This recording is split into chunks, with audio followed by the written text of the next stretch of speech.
La reunión entre los presidentes Daniel Noboa de Ecuador y Javier Milei de Argentina terminó con una foto en la que Milei posa con una motosierra y Noboa con un machete. Dialogaron por más de una hora en la Casa Rosada. En el cuarto informe de la serie Salud, Hospitales a la Deriva, Televistazo presenta la situación del Hospital de Monte Sinaí en Guayaquil, que atiende con escasos medicamentos y recibe 8.300 pacientes por mes, entre los cuales se mezclan sin control los presos de las cárceles más peligrosas del país.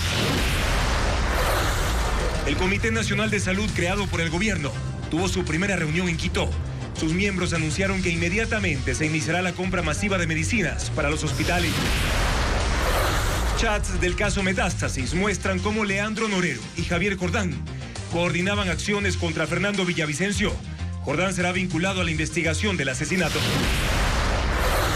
30 organizaciones sociales se unen en la crítica al proyecto de ley de transparencia social. Creen que el gobierno emite un discurso estigmatizante y hacen propuestas. El régimen de Maduro amenaza con encarcelar a todo extranjero que violente las fronteras para ingresar a Venezuela y pide la unidad de los gobiernos de la Alianza Bolivariana ALBA para protegerlo. La pesista ecuatoriana Jessica Palacios, hermana de Neisy Dajomes y Angie Palacios, ganó la medalla de oro en levantamiento de pesas de los Juegos Panamericanos Junior y rompió 3 récords. 800 embarcaciones se dan cita en Ámsterdam para la 10ª edición del Festival Marítimo, que reúne a barcos históricos y modernos de varios países. Comenzamos con el desarrollo de la información más destacada de este jueves, amigos. Muy buenas noches, bienvenidos a Televistazo Estelar. Los presidentes Daniel Noboa y Javier Milei se reunieron esta tarde en la Casa Rosada en Argentina. No se conocieron inmediatamente detalles de lo discutido, pero el encuentro se cerró con la publicación en redes sociales de una foto en la que ambos mandatarios posan con una motosierra y un machete. Diego Cuenca describe las actividades. El presidente Daniel Noboa arribó la tarde de ese jueves a la Casa Rosada, el Palacio de Gobierno de Argentina, donde la escolta presidencial lo recibió con honores.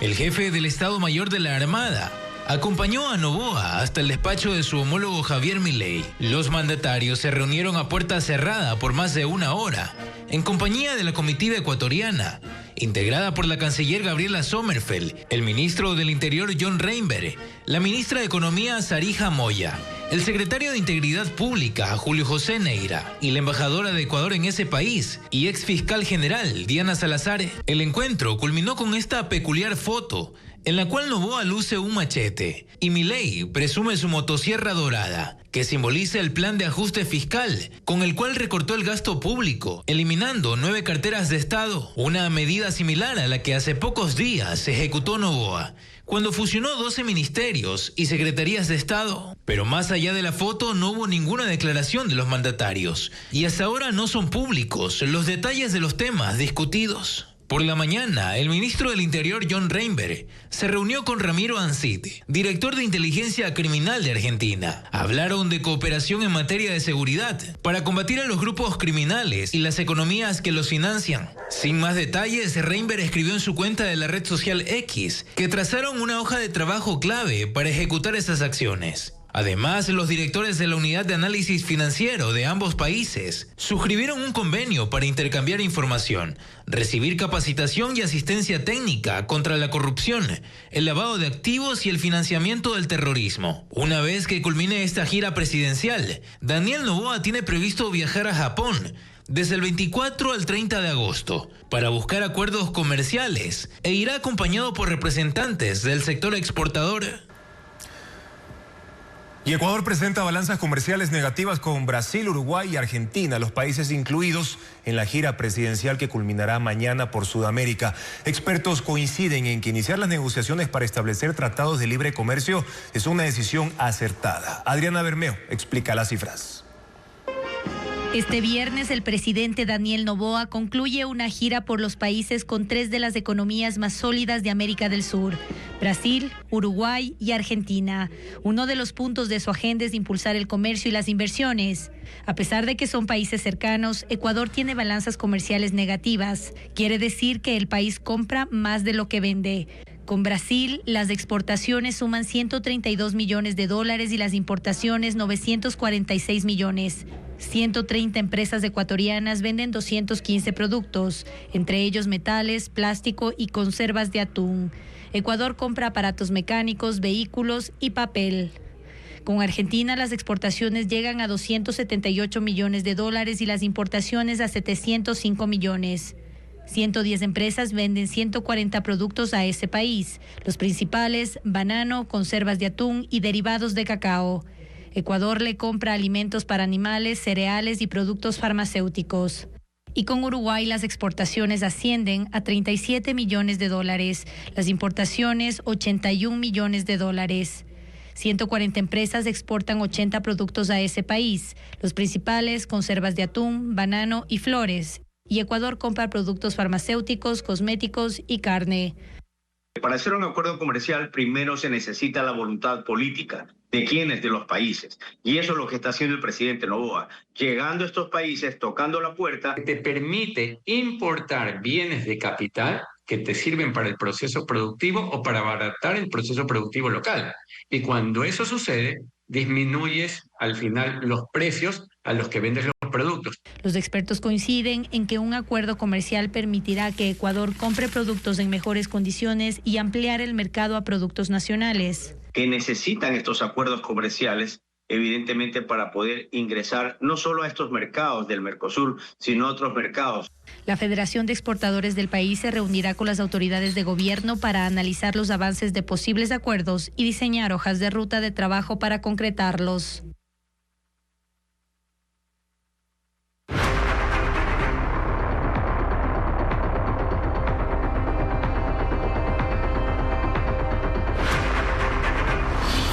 Salud. Hospitales a la deriva.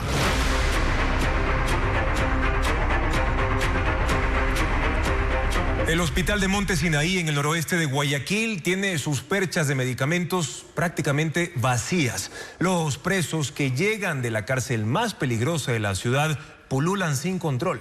Merlin Ochoa informa que algunos enfermos que llegaron por emergencias deben esperar hasta diciembre para poder ser operados. Veamos.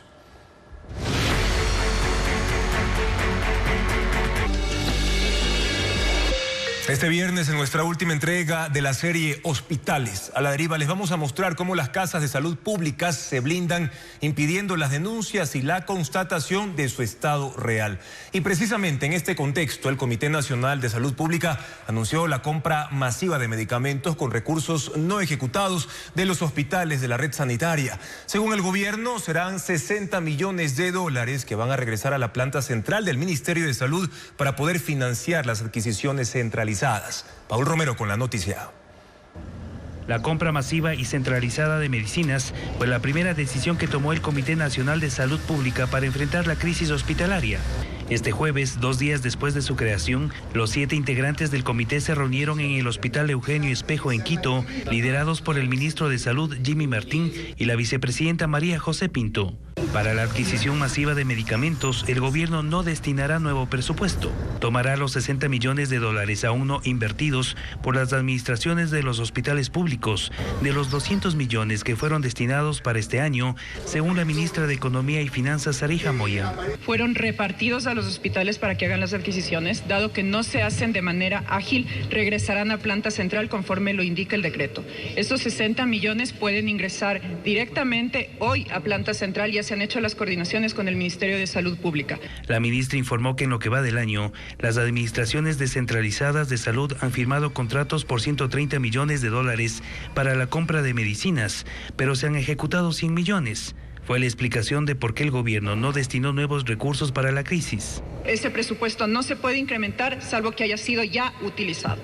Ninguna autoridad del Frente de Salud informó cómo se destinarán los 60 millones de dólares, cuáles serán los hospitales priorizados, la cantidad y tipo de medicinas, que según el presidente del Consejo Directivo del IES, Edgar Lama, serán adquiridas a proveedores diferentes a los que entregan actualmente los fármacos.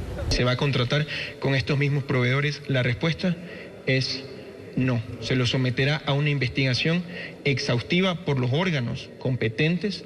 Tenemos apoyo de inteligencia para poder desenmascarar estas redes que han venido existiendo. Los integrantes del comité anunciaron auditorías de los contratos de adquisición de medicinas e informaron que existen 100 investigaciones por irregularidades y actos de corrupción hospitalaria, algunas judicializadas, pero no especificaron detalles. Y es que por años las mafias infiltradas entre los proveedores para la venta de medicamentos destinados a la red de salud pública han tomado control de los sistemas de compras independientemente del gobierno o del modelo de adquisición. Han conseguido contratos millonarios. Ahora el régimen implementará una nueva modalidad mediante la centralización de las compras, como lo explica a continuación Diego Puente.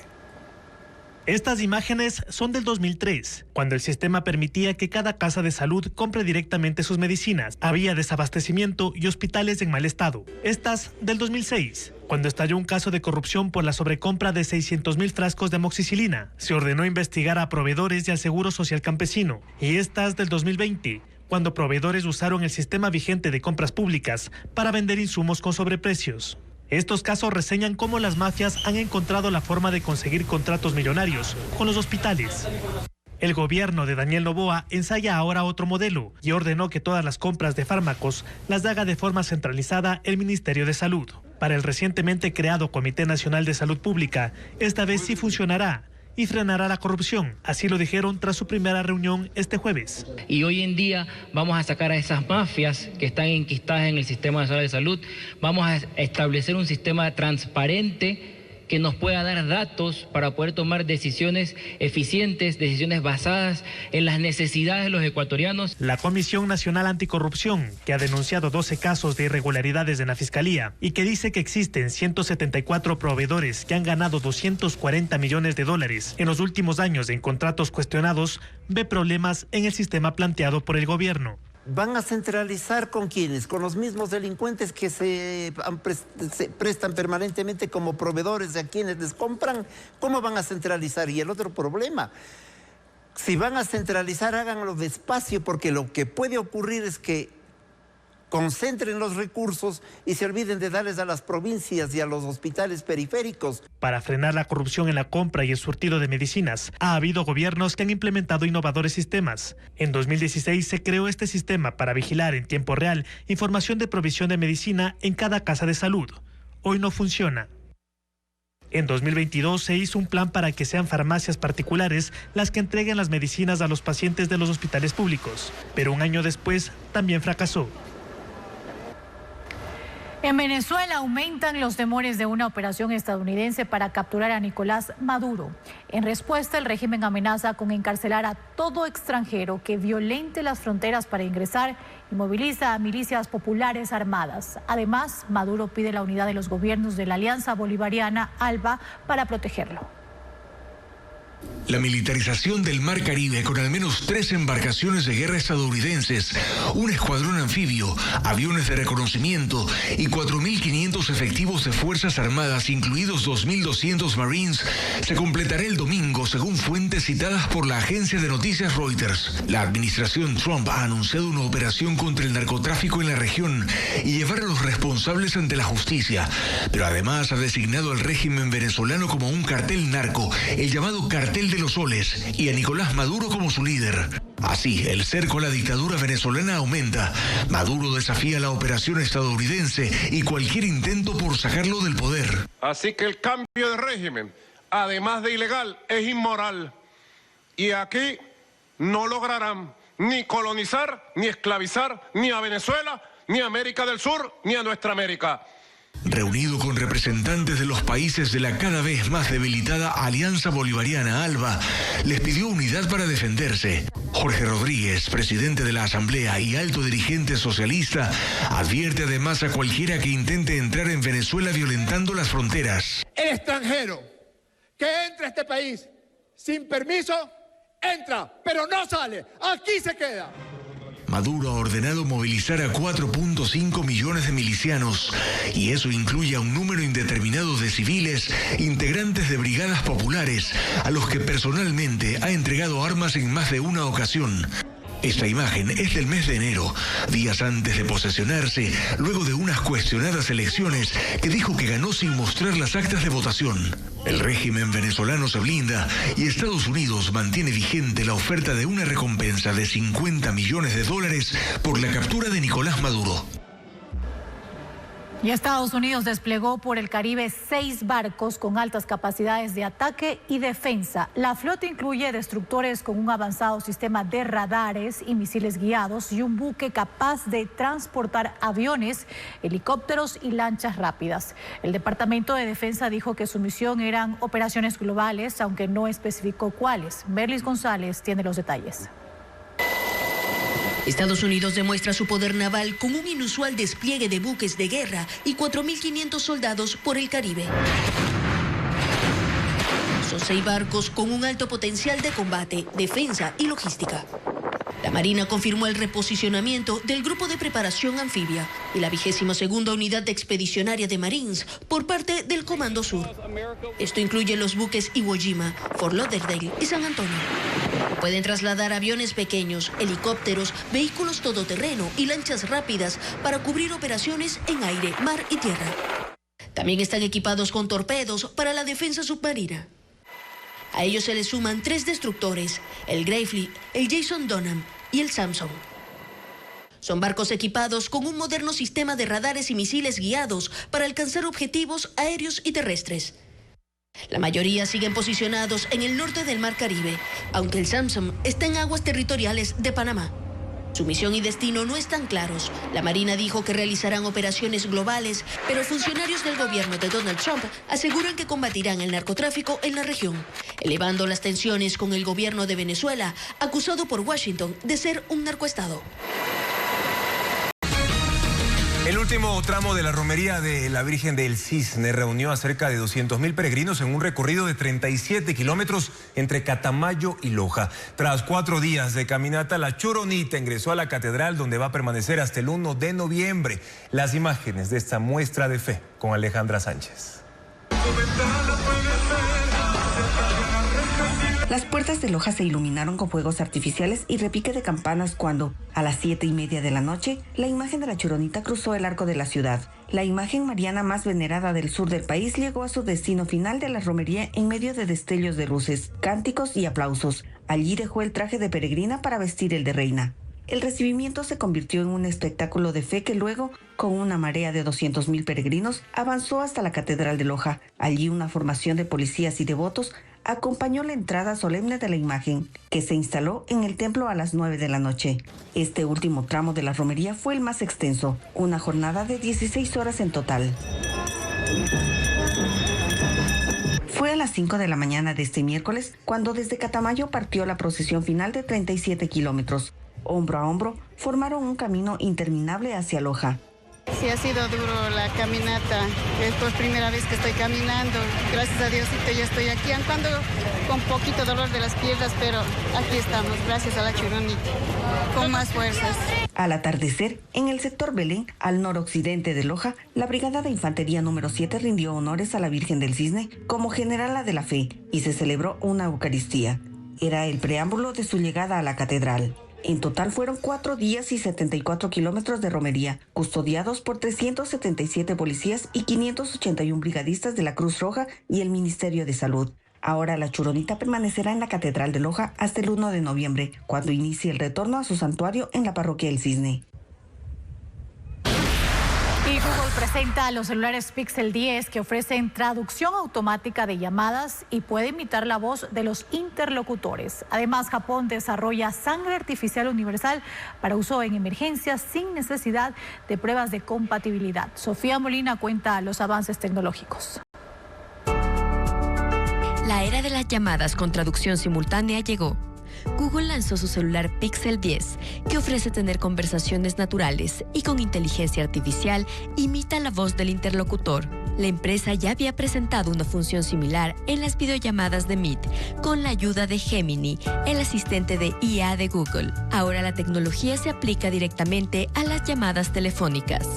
Con esto, las personas que no hablen un mismo idioma podrán mantener conversaciones fluidas. El primer país de Latinoamérica que ya dispone los equipos para su venta es México.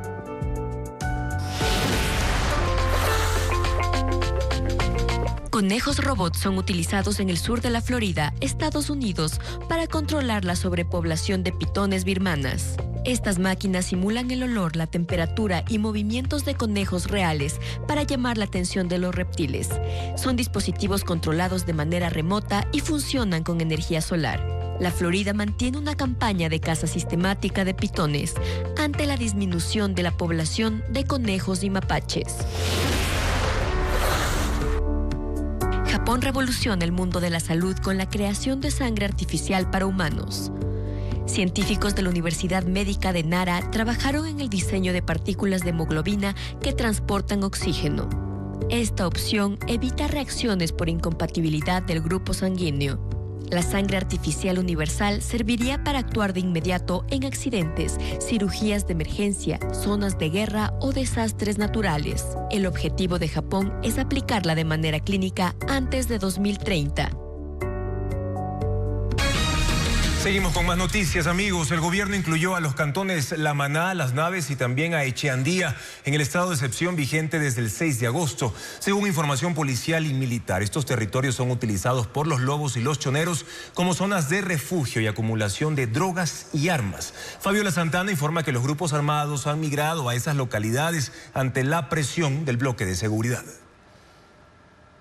3 cantones de la sierra que limitan con la provincia de Los Ríos fueron incorporados ayer al estado de excepción vigente desde el 6 de agosto en 4 provincias costeras. Se trata de Las Naves y Echeandía en Bolívar y La Maná en Cotopaxi. Según los informes de la Policía Nacional y Fuerzas Armadas que recoge el Decreto Ejecutivo 109, esos cantones se han convertido en zona de escondite y planificación de algunas células delictivas que han migrado por la presión del bloque de seguridad en Los Ríos y son usados como centros de acopio de droga, armas y explosivos. A la violencia generada por estas actividades contribuye la impunidad desde los juzgados, que según el gobierno posiblemente estén infiltrados por las mafias. Según dice el decreto, en el sur de La Maná se han expandido los lobos, que principalmente en las noches trafican drogas, secuestran, extorsionan y roban con armas. Las extorsiones se producen principalmente en las concesiones mineras que operan ilegalmente. Cada socio debe pagar $5,000, pero no lo denuncian. En Las Naves y Echeandía operan los choneros y también los lobos, convirtiendo a la provincia de Bolívar en zona de tránsito clave para el narcotráfico y la minería ilegal. Esos casos fueron conocidos en el Consejo de Seguridad el 15 de agosto, en donde se decidió incluir a esos cantones en el estado de excepción e incrementar las operaciones del bloque de seguridad.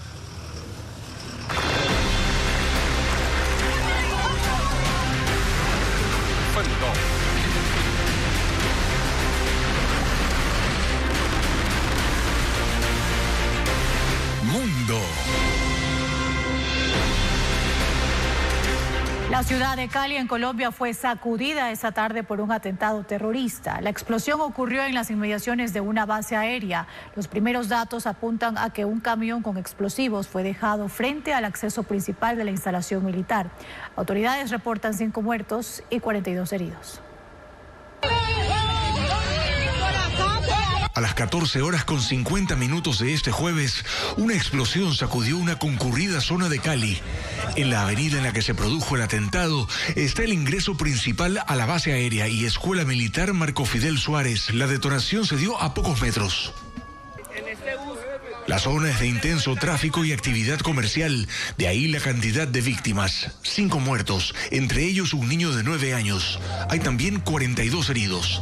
Además de los daños en bienes públicos y privados, la avenida, locales comerciales, unidades de transporte pesado, motos y vehículos quedaron destruidos. Por favor, llamen a la ambulancia aquí al frente de la base aérea. Tenemos una persona herida, por favor.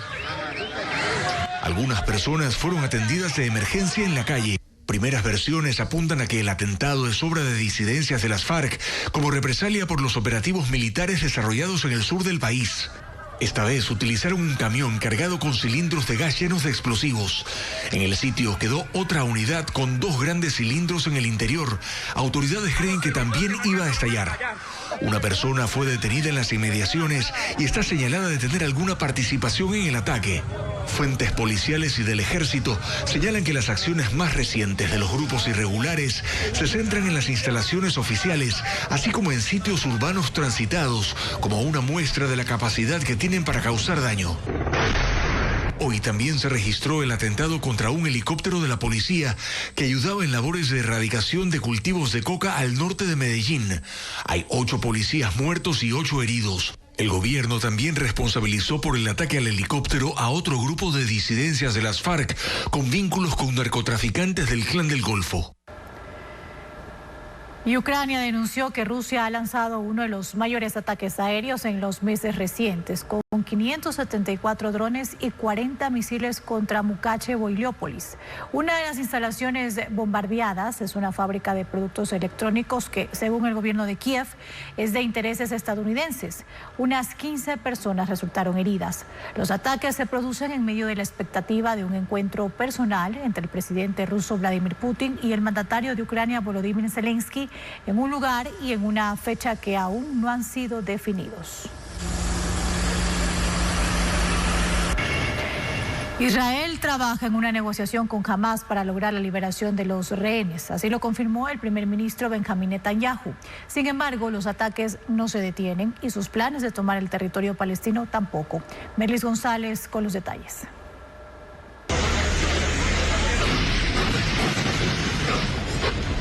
Es el momento en el que 2 misiles cayeron en un campo de refugiados en la Franja de Gaza. Los proyectiles impactaron una de las pocas estructuras que quedaba en pie en esa zona de Deir al-Bala. No se reportaron fallecidos, pero sí varios heridos por la caída de escombros. Además, decenas de familias perdieron sus tiendas y quedaron sin refugio. Fue uno de los ataques más recientes de Israel en la Franja de Gaza, donde la ofensiva no se detiene y los planes para tomarla tampoco. Hoy el primer ministro israelí Benjamín Netanyahu viajó hasta una base militar en el territorio palestino para evaluar los planes de la incursión. Sin embargo, dijo que sigue abierto a una negociación para lograr la liberación de los rehenes y que su equipo diplomático trabaja en un acuerdo con Hamás para poner fin a la guerra, pero bajo sus términos. Una corte de apelaciones de Nueva York anuló la multa de $464 millones impuesta al presidente de Estados Unidos, Donald Trump, en febrero de 2024 por fraude financiero en un caso civil. Trump y sus hijos Donald Jr. y Eric fueron declarados culpables de inflar el valor de los activos de la organización Trump durante la década de 2010 para obtener préstamos más favorables de los bancos y mejores condiciones de seguros. Aunque el tribunal confirmó el fallo por fraude, dictaminó que la cantidad es excesiva y viola la 8ª enmienda de la Constitución que prohíbe las sentencias desproporcionadas. Una nueva puesta en escena de la ópera La Viuda Alegre integra el lenguaje de los mimos a las voces de cantantes líricos. El espectáculo se presentará en una sola función en el auditorio del MAC en Guayaquil. Veamos. El canto lírico y el lenguaje de los mimos se integran en esta original puesta en escena de la opereta La Viuda Alegre. Las agrupaciones artísticas Ópera Napoli y Ópera Mime presentarán esta versión especial en el auditorio del MAC en Guayaquil. En la obra del compositor astrohúngaro Franz Lehort, la protagonista, Hannah, es la viuda de un banquero, cuya fortuna resulta muy atractiva para sus pretendientes. Los hombres tratan de conquistarla y es ahí donde se empieza a desarrollar esta hermosa trama llena de romance, de comicidad y de mucho baile. El elenco está conformado por 25 artistas, entre bailarines, coristas, pianistas y cantantes. Todos recibieron un taller de mimo corporal dramático, el lenguaje escénico incorporado en la obra. Yo considero que el mimo es el canto lírico del cuerpo y que engrandece este arte. Entonces vamos a poder ver la música y todos los pensamientos y las actitudes reflejadas también en el cuerpo de los que están en el escenario. Gracias por continuar en sintonía de Televistazo Estelar. Ahora les contamos que fundaciones y agrupaciones sociales se unen para responder al gobierno y al oficialismo en la Asamblea Nacional, cuestionando lo que consideran un débil respaldo de la Ley de Transparencia Social. Al menos 30 organizaciones financiadas mediante donaciones critican la intención del Ejecutivo. Hernán Higuera tiene más información. 30 organizaciones sociales se unieron para rechazar el discurso del gobierno que consideran busca ponerlas ante la sociedad como sospechosas de lavar dinero. Todo después del primer debate en la Asamblea de la Ley de Transparencia Social para hacer un control de los fondos que manejan las ONGs. Consideran el sustento que el gobierno quiere dar a su proyecto de ley no es verdadero. Si nosotros recibimos financiamiento externo y abrimos una cuenta bancaria, nuestro oficial de cumplimiento es el banco. Y se refirieron al discurso de la jefa de bloque del oficialismo, Valentina Centeno, quien argumentó el proyecto ante la Asamblea. Economías criminales que mueven alrededor de 30.000 millones de dólares anualmente en nuestro país y que lamentablemente están utilizando como vehículo a organizaciones sociales sin fines de lucro. La sociedad civil no lava activos, no es un sector que sea un sector criminal. No nos tienen por qué tratar así. El pedido al gobierno y la Asamblea es elevar el debate, no estigmatizar a las organizaciones que prestan servicios a la sociedad y ocupan espacios donde el Estado no llega. Poner a todas las organizaciones dentro de un mismo costal no es necesario, pero al mismo tiempo es muy peligroso, porque menosprecia el trabajo, el esfuerzo y el aporte que hacemos las organizaciones sin fines de lucro. Piden reflexionar y acoger propuestas que respeten el derecho de asociación para que la ley no parezca, dicen, una ley encaminada al control y sin sustento de económica urgente. Y el mismo presidente de la República debería explicar cuál es la real intención de enviar este proyecto de control de la sociedad civil. Deja a la discrecionalidad de la autoridad el cierre de organizaciones de sociedad civil. Las organizaciones adelantaron que de ser necesario y la ley se aprueba sin cambios, reclamarán la inconstitucionalidad y su archivo. Por lo pronto esto dicen es un llamado de atención a la Asamblea y al gobierno. El gobierno pretende eliminar en las urnas la prohibición constitucional que impide la contratación por horas con el fin de aplicarla específicamente en el sector turístico. Representantes de gremios turísticos y sindicales defendieron sus respectivas posturas en el espacio de entrevistas de Contacto Directo. Ariana Bermeo con más de este tema. El trabajo por horas nuevamente centra el debate público de los sectores laborales. El gobierno busca eliminar en las urnas la prohibición del artículo 327 de la Constitución que impide la contratación por horas. La propuesta del gobierno es que ese mecanismo se aplique en el sector turístico. Pero en la consulta popular del 2024, la ciudadanía ya le dijo que no a esta posibilidad con casi el 70% de los votos. Los gremios turístico y sindical defendieron sus posturas opuestas en el espacio de debate de Contacto Directo. Tiene 4 horas libres, quisiera trabajar, quisiera ganar, comienza a ganar dinero, comienza a ganar experiencia y ten esa interrelación con cuál va a ser el futuro tuyo. No es opción, primero porque no llega a ganar el salario básico, segundo porque no es sujeto de crédito, tercero porque no tiene una afiliación al Seguro Social y es difícil que llegue a tener jubilación. Uno de los principales cuestionamientos de los gremios sindicales es que según ellos se halla en el camino para legalizar la precarización laboral. Y trabajan más de 12 horas y son pagados menos del tiempo. Muchos de ellos llegan a ganar hasta $240 en el mes. Nosotros pagamos al día de hoy $5 y $8 la hora, Lenin. Entonces no hay por ningún lado precarización. Si en algo coinciden ambos sectores es en que la propuesta del gobierno no está clara. Todavía no sabemos, no tenemos claridad si mi primer trabajo es cuando yo no he trabajado nunca y voy por primera vez, pero también hay otro tema, Lenin. Yo necesito para un evento puntual la mano de obra por horas. y después lo voy a tener en 15 o 20 días. No está clara ni siquiera en los anexos, hay una confusión y por eso es que nosotros consideramos que este trabajo va a generar más problemas, más dificultades, tanto a la industria hotelera como para los derechos de los trabajadores. De llegar a concretarse esta propuesta, el gobierno espera que se generen 30.000 plazas de trabajo. El sector turístico dice que esta es una hoja de ruta para mejorar las condiciones laborales en el Ecuador, mientras que el sindicalismo afirma que hay otras posibilidades para aquello, como reducir los intereses de créditos productivos. La licencia ambiental para el proyecto Loma Larga en Quimsacocha genera una nueva controversia entre la minera, el Estado y también las organizaciones sociales. Estas últimas insisten en revertir los permisos y convocar a una movilización general en Cuenca. Diego Puente sigue el tema. La licencia ambiental otorgada a la empresa Dundee Precious Metal en Quimsacocha, en el Azuay, abre una nueva polémica entre la minera, el gobierno nacional y las organizaciones sociales. Este jueves, la Federación de Organizaciones Indígenas y Campesinas del Azuay, FOA, presentó un reclamo contra el Estado ecuatoriano ante la Organización Internacional del Trabajo. Para ellos, la empresa y el gobierno no han cumplido 4 puntos de una sentencia ejecutoriada de la Corte del Azuay para otorgar permisos de explotación. Tiene que presentar un informe técnico sobre el valor científico de Quimsacocha. 2, tiene que presentar un informe sobre la prelación del agua entre Tapa y el Ministerio del Ambiente.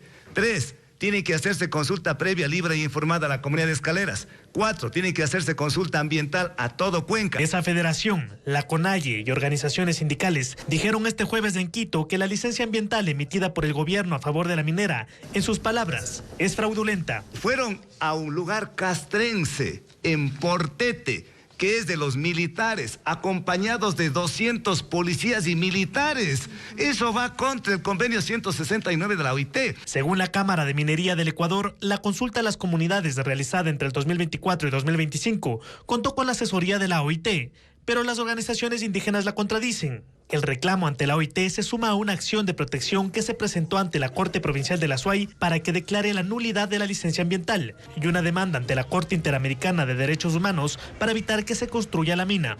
La protesta pasará también a las calles de Cuenca. La movilización será el martes 16 de septiembre. La intención es que la ciudadanía se pronuncie contra el proyecto minero en las zonas de fuentes de agua de la ciudad. Vamos a llenar esas plazas y decirle al gobierno: nunca podrá explotar Quimsacocha porque nos encuentra totalmente unidos. El proyecto minero, que tiene reservas de 920.000 onzas de oro y también reservas de plata y cobre, está temporalmente suspendido por el gobierno hasta que la empresa haga público su plan de manejo ambiental. Para las organizaciones sociales e indígenas, el permiso debe ser revertido y dijeron que si la movilización del 16 de septiembre no logra este objetivo, convocarán a un levantamiento una semana después. Y cuando la Corte Constitucional está en la mira del Ejecutivo, la Contraloría la notifica con el inicio de un examen especial. La auditoría es sobre su personal y sus gastos, pero la Contraloría también pide información sobre el proceso de designación de los magistrados que le integran. Informa Jacqueline Rodas.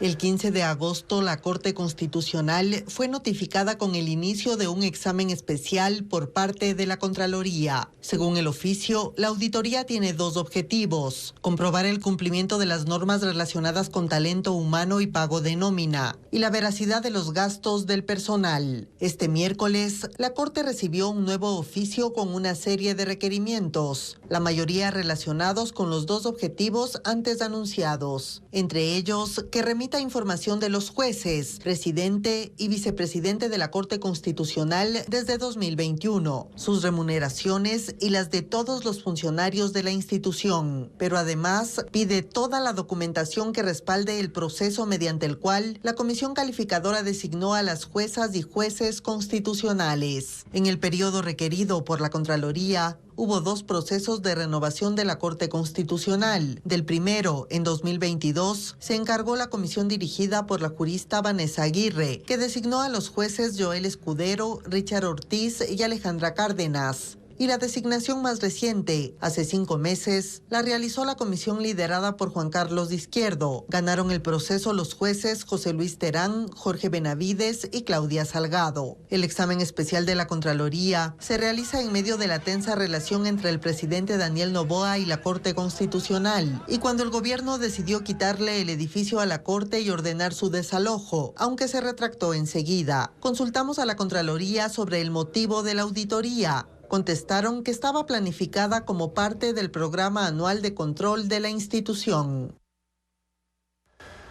En el caso magnicidio FB relacionado con los autores intelectuales del asesinato del ex candidato presidencial Fernando Villavicencio, la Fiscalía puede usar información del caso Metástasis, y es que en el año 2022 Javier Jordán y el narcotraficante Leandro Norero conversaban sobre seguimientos y acciones en contra de Villavicencio. En diciembre de 2023, a raíz del asesinato del narcotraficante Leandro Norero y la apertura de sus teléfonos encontrados en la cárcel, empezó el caso Metástasis. La información hallada en miles de chats reveló tramas de corrupción y crimen organizado y derivó en otros casos. Parte de esos chats son de Norero con Javier Jordán, actualmente con orden de prisión, prófugo en Miami y que será procesado en los próximos días por el asesinato de Fernando Villavicencio. Ñaño, nunca te he pedido un favor. ¿Puedes resolverlo de este Villa? Ñaño, ¿tú crees que es prudente ese man con todo esto? Pero vamos, ¿quién dijo miedo? Dame los datos que más pueda. Ñaño, se metió con mis hijas, con mi mamá, con toda mi familia. De una, Ñaño, dame datos. Ya te consigo lo que más pueda. Según los chats, Javier Jordán estaba molesto porque Fernando Villavicencio, días antes, publicó en sus redes sociales transacciones de bienes y nexos con el narcotraficante. Adjuntó la célebre foto en la piscina en Miami. Los mensajes posteriores entre Jordán y Norero dan cuenta del seguimiento a Villavicencio. Ya tengo los gatos para FB. Voy a poner desde lunes inteligencia. Ayúdame con el número de ese man. Ya te lo pasé. Eso debes hacer con FB. Dejarlo para el final y darle a sus patas. Número de teléfono. Los ubico más rápido esos manes. Manda a alguien allá a Quito. Ñaño, yo con números los rastreo y me salen más rápido. Esos no caminan así por así, sabiendo todo lo que está pasando. Ahí está toda la información familiar. Jordán niega que él sea el usuario que conversa con el narcotraficante y constantemente arremete en contra de la Fiscalía. Otros chats tienen que ver con el ruso, sobrenombre del entonces asambleísta del correísmo Ronnie Aliaga, y cómo lo usaban para boicotear a Villavicencio en la asamblea. Aliaga también está prófugo y el próximo 26 de agosto será procesado como uno de los autores intelectuales del asesinato de Fernando Villavicencio. La acusación será también contra Jordán, el exministro José Serrano y Daniel Salcedo. En Argentina se inauguró la Conferencia Sudamericana de Defensa 2025. Además de Ecuador, también participan Chile, Colombia, Costa Rica, República Dominicana, El Salvador, México, entre otros países. Durante 10 días, 16 equipos militares de Centroamérica, Sudamérica y el Caribe también pondrán a prueba sus destrezas para fortalecer la interoperabilidad, ampliar conocimientos y así consolidar la cooperación entre ejércitos. El desafío es enfrentar a organizaciones transnacionales. El evento es patrocinado por el Comando Sur de los Estados Unidos y ejecutado por el Comando de Operaciones Especiales Sur.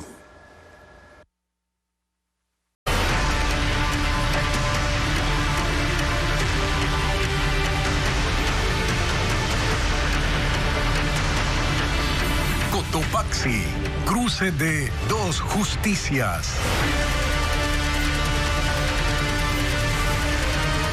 Los 3 policías retenidos en la comunidad de San Ignacio, en La Tacunga, fueron liberados tras una audiencia de justicia indígena que duró aproximadamente 5 horas y como castigo ofrecieron disculpas públicas. Durante el encuentro, dirigentes expusieron evidencias extraídas de sus teléfonos celulares y los uniformados respondieron a los cuestionamientos sobre el presunto atentado contra Leonidas Issa. Sandy Espinosa siguió la jornada. A las 14 horas de este jueves inició la tercera audiencia de justicia indígena en la comunidad San Ignacio, parroquia Toacaso de La Tacunga, para tratar el caso de los 3 policías retenidos a quienes el movimiento indígena de Cotopaxi acusa de seguimiento ilegal a Leonidas Issa, expresidente de la CONAIE. Hasta la sede comunitaria llegaron unos 300 pobladores y dirigentes de organizaciones indígenas de Pichincha, Bolívar, Imbabura y Pastaza. También estuvieron presentes representantes de la Cruz Roja y de la Defensoría del Pueblo. Los 3 agentes ingresaron al lugar custodiados por miembros de la comunidad. La comisión investigadora expuso los chats, documentos y fotos extraídos de los celulares de los policías. Le da la disposición que den seguimiento al CUI. ¿Dónde está el CUI? No se sabe. Den seguimiento, empiezan a actuar los agentes. Para dar seguimiento al CUI se crea otro chat denominado Asadero de CUI. En este chat están los 16 agentes.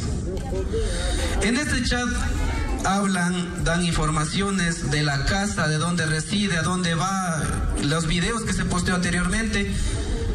Y también, habla de intentos de asesinato, ¿no? Tentativa contra el compañero Leonidas Issa. Luego, los policías dieron su versión y respondieron a las preguntas de los dirigentes y comuneros sobre los motivos de su presencia en la zona. Nosotros hemos venido trabajando desde el día viernes, que prácticamente nos dieron una disposición clara de que vayamos y verifiquemos el lugar en donde se encuentra el señor Leonidas Issa. Y nosotros hemos venido a verificar desde la ciudad de Quito prácticamente los 3 agentes. Los agentes dijeron además que durante los 3 días de retención, los comuneros les han proporcionado alimentación y vestimenta. Tras 5 horas de audiencia, la resolución fue que ofrecieran disculpas. Lo hicieron y posteriormente fueron entregados a la policía junto con una camioneta que también permanecía retenida. Y en este mismo tema, la audiencia de habeas corpus se instalará en pocos minutos en Cotopaxi. El recurso fue presentado por la policía, que también busca que Leonidas Issa, dirigente indígena, ofrezca disculpas. Merlin Ochoa con el informe.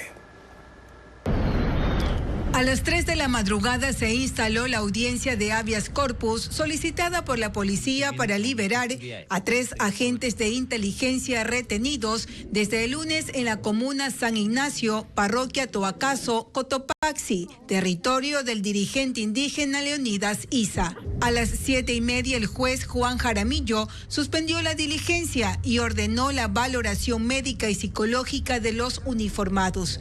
Sin embargo, hasta el cierre de este reportaje no había confirmación de que especialistas hayan ingresado a la comuna para examinar a los agentes y la audiencia no se reinstalaba en la unidad judicial de La Tacunga.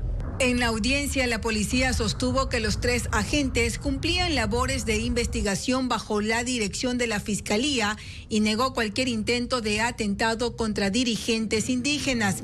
Según la versión oficial, fueron interceptados y amarrados por comuneros. Ningún sistema jurídico va a tolerar maltratos crueles, inhumanos o degradantes, retenciones ilegales, retenciones arbitrarias. Pero la comunidad indígena asegura que los uniformados ingresaron sin autorización y que tenían 3 teléfonos con más de 5,000 archivos relacionados con Issa, lo que motivó la convocatoria a una audiencia de justicia indígena.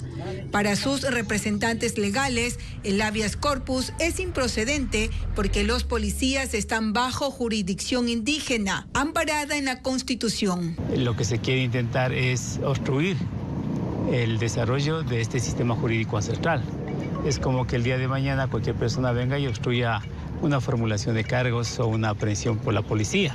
Cuando se reinstale la audiencia, el juez también deberá analizar el pedido del comandante de la subzona Cotopaxi, quien pidió que Leonidas Issa ofrezca disculpas públicas y que el expediente sea remitido a la Fiscalía para determinar responsabilidades. Además, la institución policial presentó una denuncia por secuestro contra el dirigente indígena. Alias Llanero y alias Nirama son los siguientes extraditados por Ecuador luego de que alias Fito justamente a los Estados Unidos. Según el ministro del Interior, John Reinberg, son grandes narcotraficantes colombo-ecuatorianos que fungían como sucesores de alias Gerald, capturado en Colombia en el año 2017 y que habían asumido las operaciones de envío de droga a Centroamérica, México y y Estados Unidos. Los delincuentes fueron capturados el 27 de febrero de este año y son requeridos por una corte de Miami.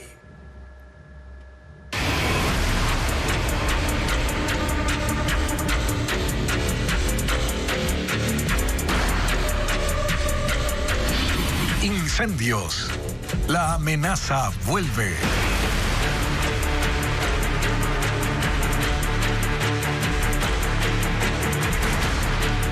En el Parque Nacional Cotacachi, Cayapas, decenas de bomberos y brigadistas libran un combate agotador contra las llamas que no dan tregua.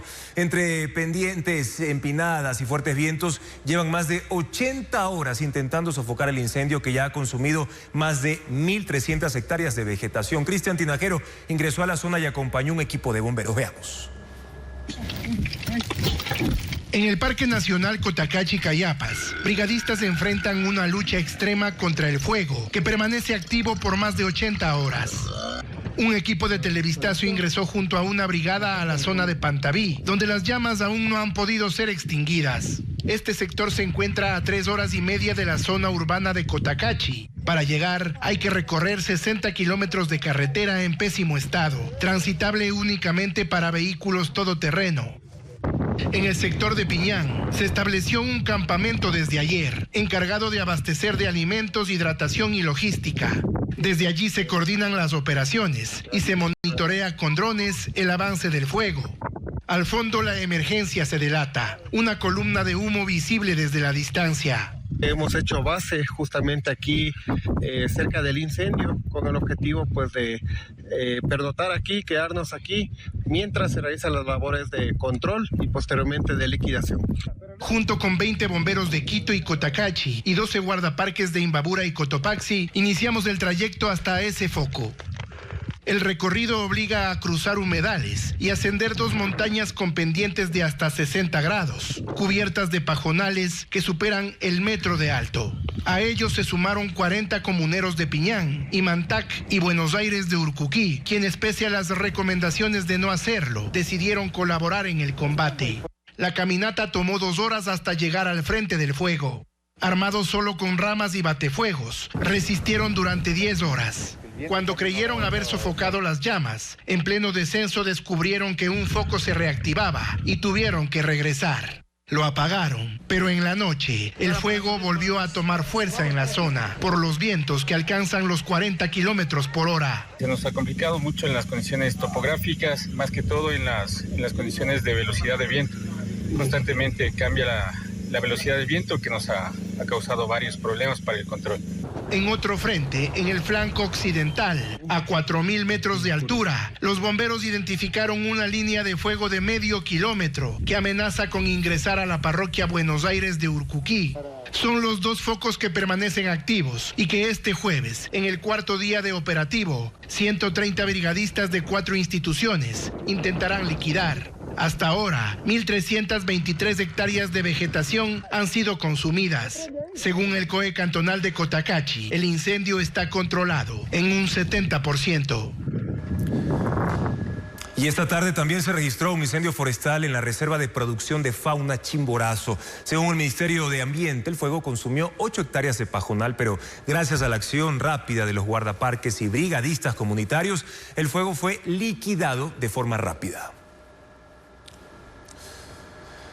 Y en Ecuador hay 79 áreas protegidas cuyo riesgo principal son precisamente los incendios forestales que según la Secretaría de Gestión de Riesgos reportan un repunte durante agosto. Aunque Imbabura es la provincia con mayor afectación con más de 1.100 hectáreas de vegetación perdidas, Guayas es la provincia con mayor recurrencia de este tipo de emergencias. Lo explica Vanessa Robles. La Reserva Ecológica del Parque Nacional Cotacachi Cayapas en Imbabura ha perdido 1.323 hectáreas de vegetación a causa de un incendio forestal que hasta el momento sigue activo. Esta es la segunda área más visitada de Ecuador, hogar de más de 974 especies de animales como osos andinos, gallaretas, tucanes, tortugas y cóndores. Pero también acoge a más de 2.000 especies de plantas vasculares que representan el 13,8% de las registradas en el país. La zona pertenece a las 79 áreas protegidas, monitoreadas por el Ministerio de Ambiente y Energía del Ecuador, que equivale a más de 26 millones de hectáreas del territorio nacional, y que ahora, en temporada de incendios, están en riesgo. Para Benjamín Navas, director de la Organización para la Conservación del Medio Ambiente Keeping Science, luego de un incendio forestal, la recuperación de estos ecosistemas es un proceso lento y complejo. Un bosque o un área protegida como tal no puede volver a ser la misma justamente porque el bosque tiene que volver a renaturalizarse desde cero. Entonces ese proceso toma mucho tiempo como para nosotros decir esta área se va a recuperar al 100% a través de una reforestación o una restauración. La megadiversidad de Ecuador también propicia otras categorías de conservación para el patrimonio forestal vulnerable, como la figura de bosques protectores. Aquí en Cerro Blanco, por ejemplo, hay 6.000 hectáreas que se han vuelto el hogar de flora y fauna que también están en riesgo. Este bosque seco tropical, situado en el kilómetro 16,5 vía la costa, al sureste de la cordillera Chongón-Colonche, es hogar de 700 especies de plantas y árboles, entre ellos guayacanes, pechiches, ceibos y balsas, y otras 450 especies de animales como ocelotes, el búho de anteojos, monos aulladores, halcón reidor, gavilán gris y la lagartija esbelta. Se estima que aproximadamente el 50% de las especies que se encuentran acá en el bosque protector están en alguna categoría de peligro. De extinción. En Ecuador hay 173 bosques protectores que equivalen a más de 2 millones de hectáreas de vegetación para la conservación. Aunque Imbabura es la provincia con mayor afectación con 1.164 hectáreas perdidas tras 41 incendios, Guayas es la provincia con mayor recurrencia de estos eventos.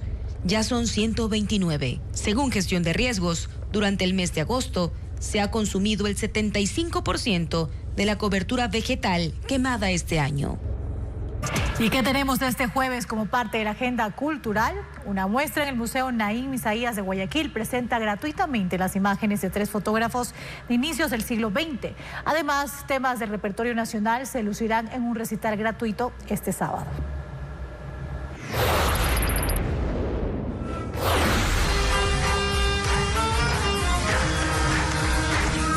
La Orquesta Sinfónica Infanto Juvenil Sinfonía en el Guasmo dará un recital gratuito este sábado en la Fundación Garza Roja, en Guayas. Los 40 integrantes que cuentan con el apoyo de Fundación Huancavilca abarcan distintas familias de instrumentos, viento, percusión y cuerdas. Para este encuentro musical han preparado un repertorio nacional con canciones insignes. Su presentación está prevista para las 2 de la tarde.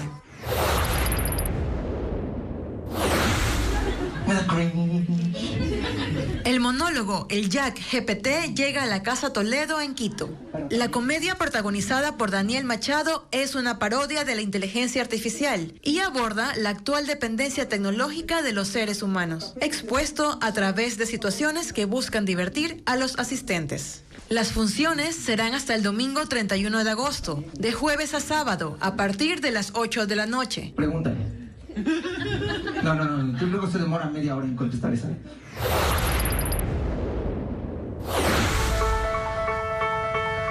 El Museo Naim Isaías de Guayaquil inauguró la muestra Diálogos Fotográficos, que reúne las miradas de los fotógrafos Martín Chambi, de Perú, y los ecuatorianos Manuel Serrano y Rodolfo Peña. Bajo la curaduría de Ricardo Boorques, las 48 imágenes cuentan a los visitantes sobre la modernidad, la cotidianidad, la vida laboral y la relación entre las zonas urbanas y rurales. También hay espacio para los autorretratos de los artistas. La muestra está abierta de martes a sábado entre las 9 y 5 de la tarde. Y como un homenaje a la comunidad ecuatoriana migrante, Audi lanza su sencillo Sed de la Mala, un tema urbano que resalta la belleza de las mujeres del país. Además, les contamos que tras un año de matrimonio, la actriz de Stranger Things, Millie Bobby Brown, se convirtió en madre, pero mediante un proceso de adopción. Esto y más en las noticias del espectáculo con Sofía Molina. Las calles de Queens en Nueva York, conocidas por su diversidad cultural, son el escenario del video Sed de las Malas, el nuevo sencillo del rapero Audi. Con ritmo urbano, el tema hace referencia a la belleza de las mujeres ecuatorianas y retrata cómo se viven las fiestas en Ecuador, con bombo, cumbia y chicha. Junto a la comunidad latina en Nueva York, el Audiman, luciendo una máscara de Diablo Uma, improvisa una fiesta en la calle. El rapero dedicó el video a los migrantes ecuatorianos que llegaron a Estados Unidos en busca de un futuro mejor. El matrimonio de Millie Bobby Brown y Jake Bon Jovi celebró la llegada de su primera hija. La pareja emitió un comunicado con el anuncio de la adopción de su bebé y solicitó privacidad para esta nueva etapa. La actriz de 21 años había expresado que su prioridad de este año sería formar una familia y ahora lo ha logrado. La cantante guayaquileña María Gracia Viteri presentará su espectáculo Fiesta Pop con grandes éxitos en inglés y español.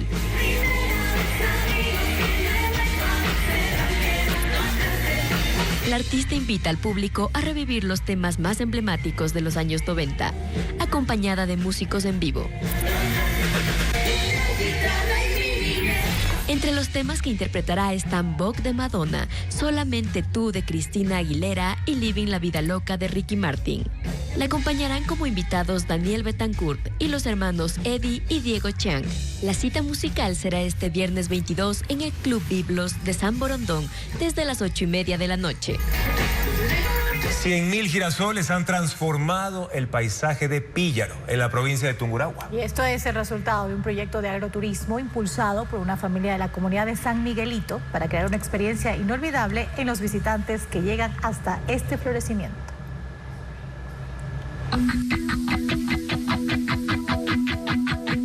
Un espectáculo de color ha transformado el paisaje del cantón Píllaro en Tungurahua, donde un campo de 100.000 girasoles florece, pintando en un amarillo vibrante las colinas de la comunidad de San Miguelito, donde está el emprendimiento. Este espectáculo natural no es casualidad, es el resultado de un proyecto de agroturismo impulsado por una familia de la localidad. La historia de este campo de girasoles comienza hace 4 meses, cuando las semillas fueron sembradas en 3 hectáreas de terreno.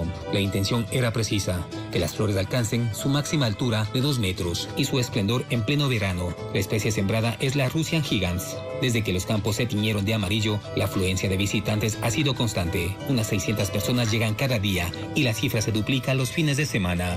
Aquí los visitantes no solo admiran la belleza de las flores, sino que se sumergen en una experiencia completa que les permite entender el ciclo de vida del girasol, desde la semilla hasta su floración, que se extenderá este año hasta octubre. Es el lugar preciso para declararse, prometer todo, así, amor, felicidad y todo. Su mayor atractivo es el laberinto de 400 metros cuadrados, que permite un contacto más íntimo con los girasoles. Entre los pasillos dorados de 80 centímetros de ancho, las personas encuentran el escenario perfecto para capturar fotografías y disfrutar de momentos únicos en familia o con amigos. Los fines de semana el campo se anima aún más, con presentaciones artísticas en vivo, amenizando el recorrido, lo que convierte la visita en una verdadera fiesta cultural en medio de la naturaleza.